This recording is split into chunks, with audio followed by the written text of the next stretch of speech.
जैसा कि आप सभी जानते हैं, 22 अप्रैल 2025 को लश्कर तैयबा से संबंधित पाकिस्तानी और पाकिस्तान प्रशिक्षित आतंकवादियों ने भारत में जम्मू और कश्मीर के पहलगाम में भारतीय पर्यटकों पर बर्बरतापूर्ण हमला किया। 25 भारतीयों और एक नेपाली नागरिक को कायरतापूर्ण मौत के घाट उतार दिया गया। मुंबई के 26 नवंबर 2008 के हमलों के बाद यह भारत में हुई किसी आतंकवादी हमले में मारे गए आम नागरिकों की संख्या की दृष्टि से सबसे गंभीर घटना है।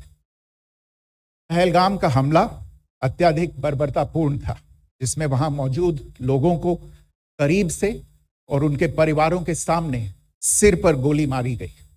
हत्या के इस तरीके से परिवार के सदस्यों को जानबूझकर आघात पहुंचाया गया।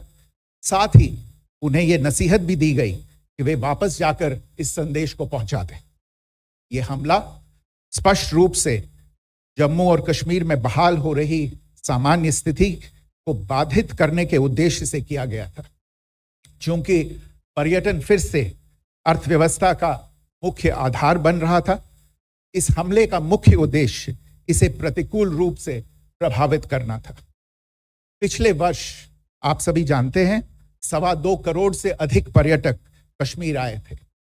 इस हमले का मुख्य उद्देश्य इसलिए संभवतः यह था कि इस संघ राज्य क्षेत्र में विकास और प्रगति को नुकसान पहुंचाकर इसे पिछड़ा बनाए रखा जाए और पाकिस्तान से लगातार होने वाले सीमा पार आतंकवाद के लिए उपजाऊ जमीन बनाने में सहायता की जाए। हमले का यह तरीका जम्मू और कश्मीर और शेष राष्ट्र दोनों में सांप्रदायिक दंगे भड़काने के उद्देश्य से भी प्रेरित था।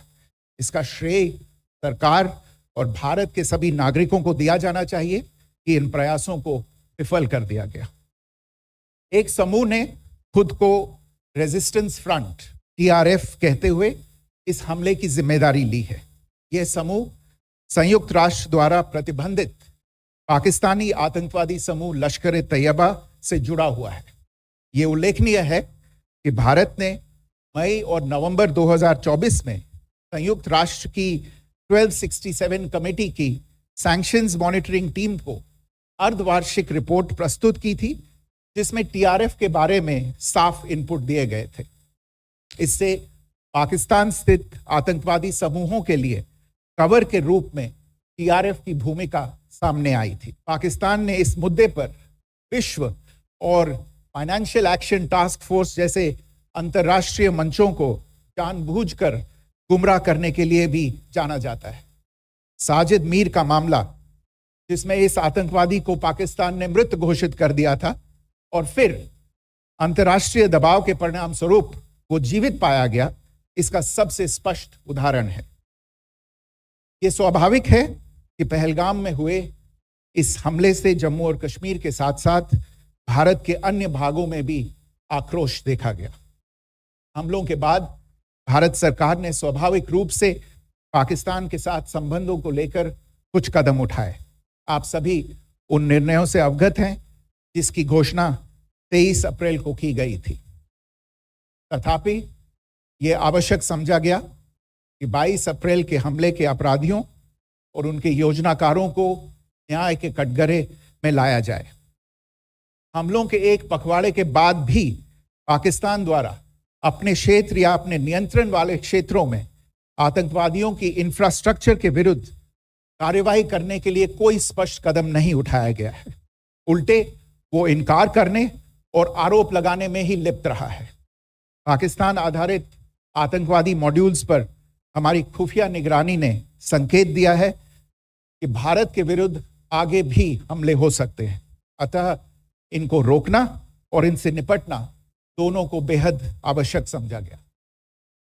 आज सुबह, जैसा कि आपको ज्ञात होगा, भारत ने इस तरह के सीमा पार हमलों का जवाब देने और उन्हें रोकने तथा उनका प्रतिरोध करने के अपने अधिकार का प्रयोग किया है। यह कार्यवाही नपीतुली, नॉन एस्केलेटरी,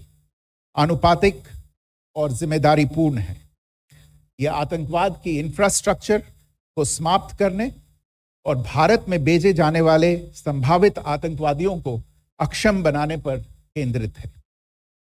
आपको यह भी स्मरण होगा कि 25 अप्रैल 2025 को संयुक्त राष्ट्र सुरक्षा परिषद ने पहलगाम आतंकवादी हमले पर एक प्रेस वक्तव्य जारी किया था, जिसमें आतंकवाद के इस निंदनीय कार्य के अपराधियों, आयोजकों, फाइनेंसरों और प्रायोजकों को जवाबदेह ठहराने और उन्हें न्याय के दायरे में लाने की आवश्यकता पर जोर दिया गया था। भारत की आज की इस कार्रवाई को इसी संदर्भ में देखा जाना चाहिए।